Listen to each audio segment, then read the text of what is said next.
Hi everyone, I hope you're well. In today's video I'm going to be doing a portrait shoot with my friend Grace using my new lens, but it's not a Sony lens, it's this, the Canon 50mm 1.2. So let's crack on.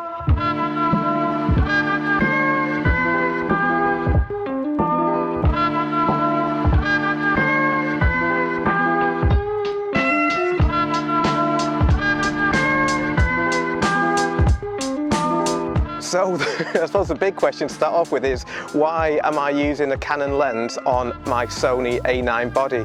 And it's a good question.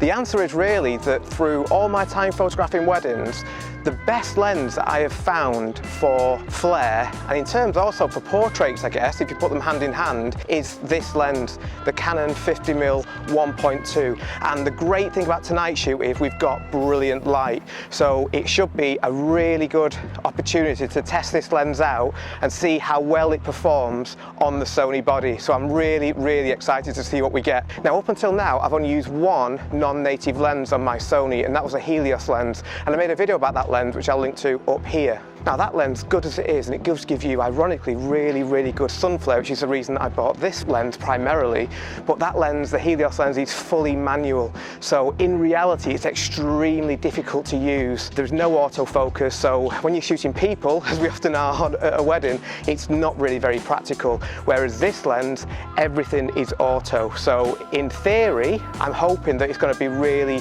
easy to use, and it's just as good on my Sony as it is on a Canon body. And that's what we're going to be finding out tonight. Now I'm going to pass you over now to me to give you a bit more details about this lens, and then after that you'll see me on the portrait shoot. See you soon. So here it is, the Canon 50mm 1.2. Now the problem with modern Sony lenses is that they're almost too good, and by that I mean that they don't always have a lot of character about them. They're designed to stop lens flare, whereas I want the opposite. So if you like lens flare as well and you have a Sony body, then you're going to have to look at non-native lenses to get that flare. That is where this lens comes in. Now this isn't a new lens, it was made in 2006, but it is packed with character, and that is exactly why I bought it. Now 90% of what I shoot on a wedding day is documentary, and for that I use my Sony 35mm and 85mm 1.8 lenses, and nothing is going to change that. I bought this lens for portraits because of the flare and the bokeh that it gives. Because it is a bit of a luxury lens that isn't really essential for me to have, I bought this lens second hand, but it is in excellent condition. Now to use this Canon lens on a Sony body, you will need an adapter. If you want to retain autofocus and have the lens work as well as possible, there are basically two adapters available. This adapter, which is the Sigma MC11, and the other option is the Metabones. Now when I looked online, there didn't seem to be a huge amount of difference between the two, so I bought this one, the Sigma MC11, basically because it's cheaper. And at the end of the video I will tell you my thoughts as to how well it worked. Now when compared to the Sony 35mm and 85mm lenses, size-wise the Canon 50mm 1.2 isn't really too much different, especially when you bear in mind that it has an adapter on it. It is a bit heavier though, but not to a point where I can see it being an issue. Also, just before we go over to the portrait shoot, just to let you know, the Patreon version of this video includes me editing some of my favourite photographs from this shoot. The link to join my Patreon is in the description. So, back to me on the portrait shoot. So I've just met Grace, and what we're going to do now is start our shoot. So as you can see, the sun is in the perfect position at the moment. We're about an hour from sunset, so we've started at a perfect time. I'm going to shoot wide open. So if this is a 1.2 lens, we might as well shoot it at 1.2. And I'm going to shoot through these leaves here. The great thing about these leaves is that they are lit up by the sun. So that's going to give us good foreground bokeh. So let's just see what we get first of all. Beautiful. So you can already see here the sun flare. It looks absolutely amazing. Beautiful, Grace. It's also a bit of a treat as well that I can shoot at 1.2 and get this really cool foreground bokeh.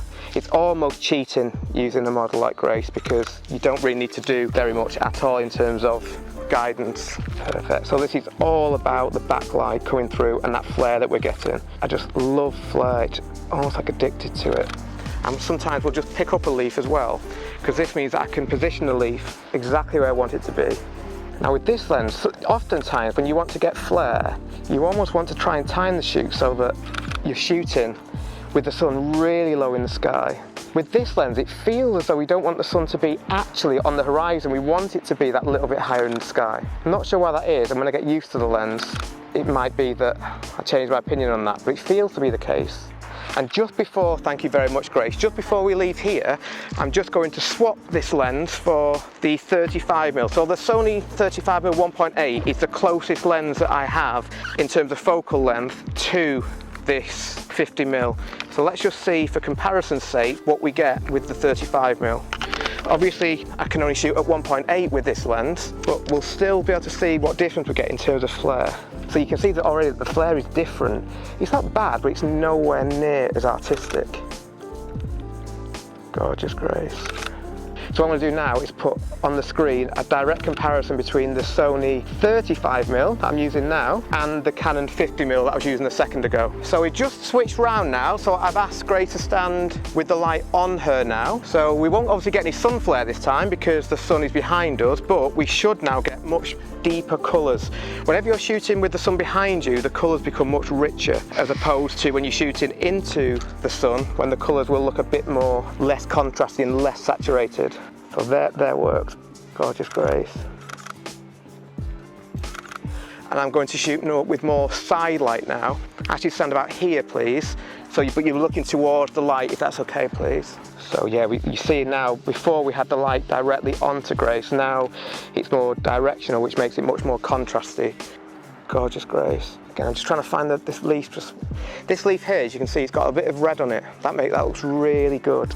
Also now, using eye autofocus, and it works absolutely perfectly, which is one of the things I was a bit worried about when I first bought this lens. I was thinking that it probably wouldn't work, but it works really well. So again, shooting through leaves that are lit up, that is what's giving us that really cool foreground bokeh. Again, eye autofocus is on. Perfect. I think we are done here. Thank you very much, Grace.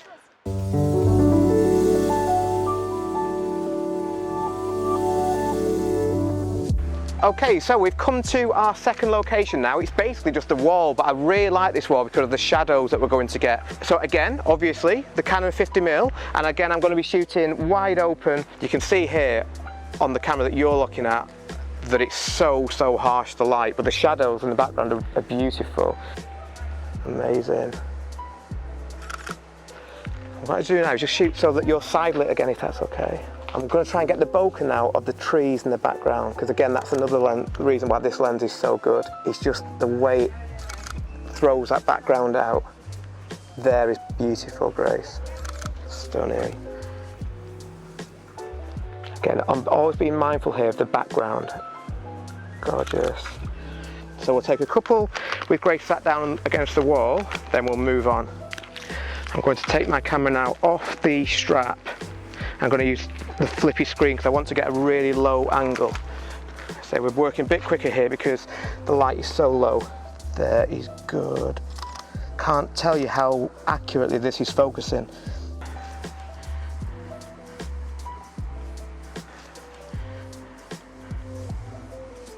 Beautiful, Grace. Let's go really close now and just shoot down into.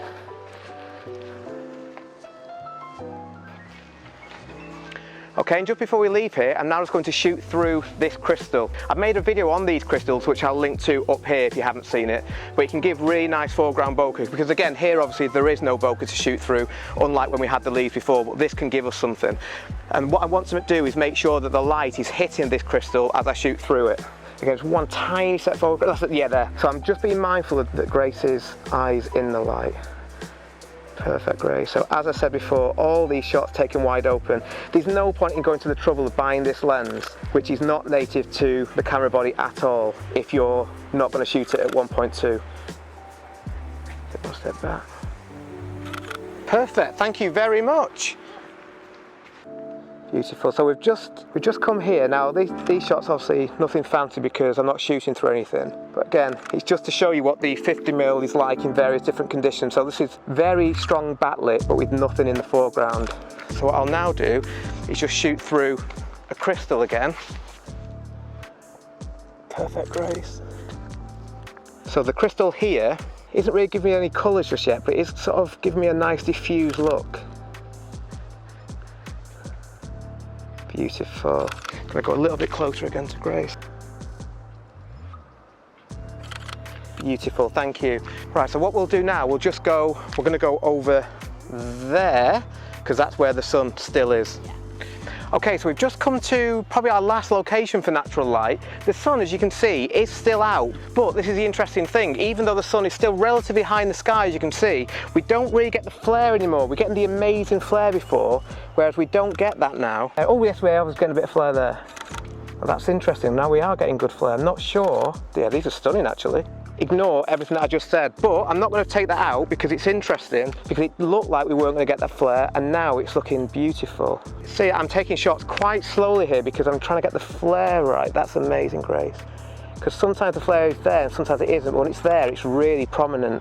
The camera, for the first time now, this lens, sorry, is just maybe struggling a little bit with focusing, but that's not surprising because we are in crazy backlit situation here, so can't really blame it for that. Oh, that's nice. Can you just hold your hair out again like that, Grace? Just on that side more so. Yeah, cool. That's it. If you can just hold still, Grace, if that's right. It's not your fault, it's me. The flare is moving. There, it's cool. Yeah. No, I was just looking if I could shoot through these leaves like we did before, but there isn't enough light getting onto these now. The sun is just a little bit diffused now, so we're not really going to get that impact, but what we've already got is amazing. So what Grace and I are now going to do is just walk along. By the time we get near to the car park, I'm hoping that the lights will start on the building. We'll just do a couple of shots on off-camera flash. Okay, so the light is completely gone now. So what I've done here is ask Grace just to sit along these rails here. I've got one speed light here, which is a Godox V860 with a mag grid and mag sphere attached to it. Unfortunately, I could kick myself for this. I don't have a warm CTO gel on me in my bag, which is a real shame because I should do. I took them out for some reason. I completely forgot to put the gels back in, because what I would like to do here is drop my white balance down to something like 4000 Kelvin and use a full CTO gel on Grace to warm her up, and that will give us a really blue sky. So yeah, never leave home without your Magmod gels. Beautiful, Grace. I'm going to go a little bit closer to Grace now, and this time I'm going to have Grace on the left hand side of the frame with the lines leading away. That's a cool composition. Beautiful. Grace is absolutely incredible at like creating these sort of cool poses.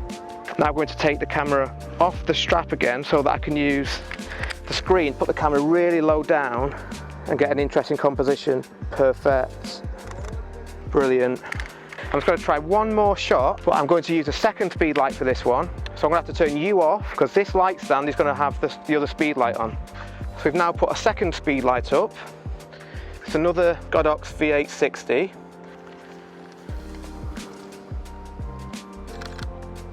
Yeah, that's good. So I've now deliberately got the other speed light in the frame just to create a bit of interest from the right hand side.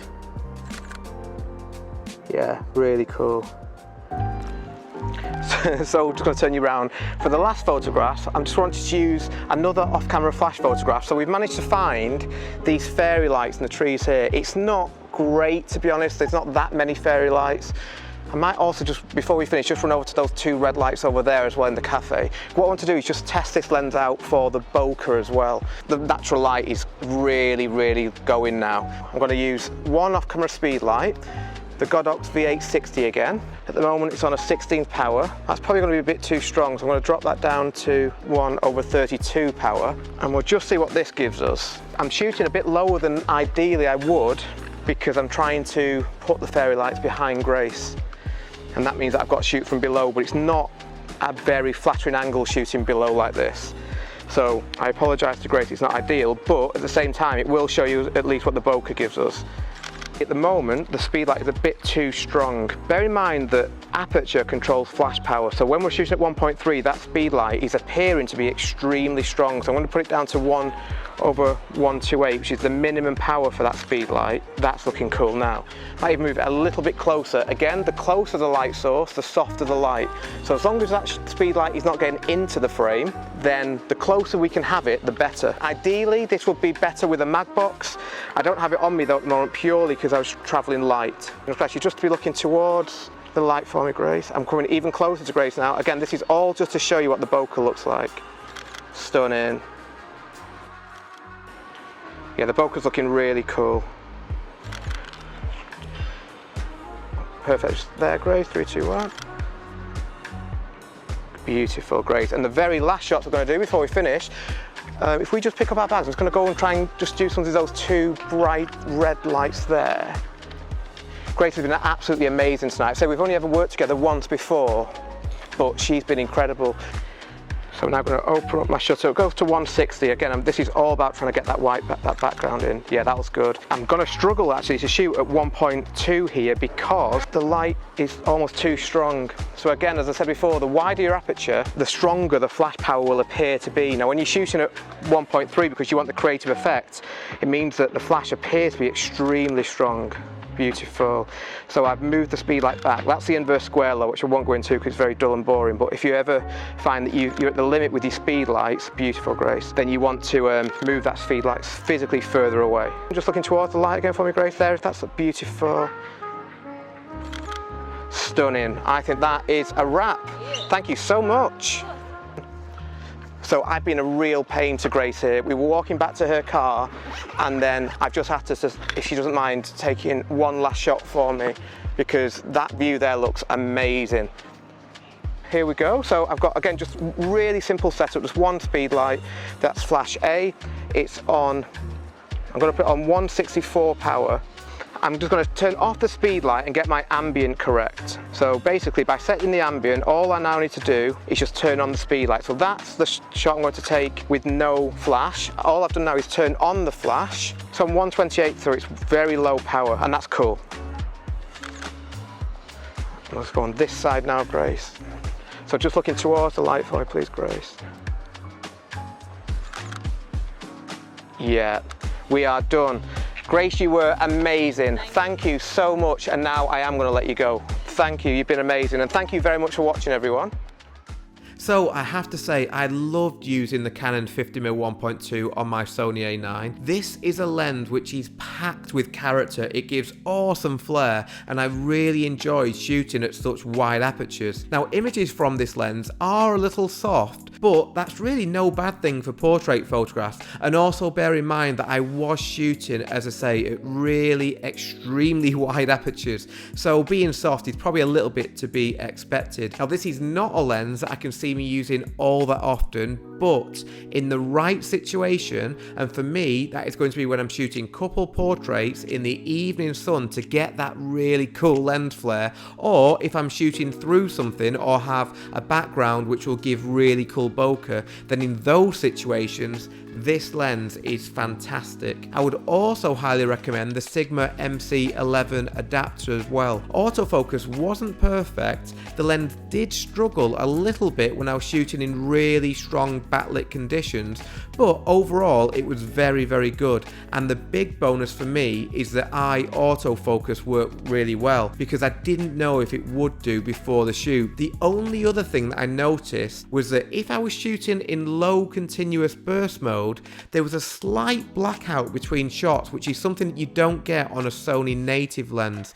But if you change to medium or high continuous burst mode, the blackout goes away. But as you can see here, overall autofocus is very, very good. It's not quite as good as Sony native lenses, but it's certainly good enough for portrait photographs, and it is definitely a lens which I'm going to be keeping in my bag for weddings. Now remember, if you're watching this video on Patreon, please keep on watching because you're now going to see me editing some of my favourite photographs from this shoot. So as always, I hope you've enjoyed this video and found it useful. If you have any questions at all, please do let me know in the comments, and if you have enjoyed the video, I would really appreciate it if you could please leave a like on the video and consider subscribing to my channel for more videos like this in the future. Again, a huge thank you to Grace for all her help with this video. Thank you very much for watching, and I will see you next time.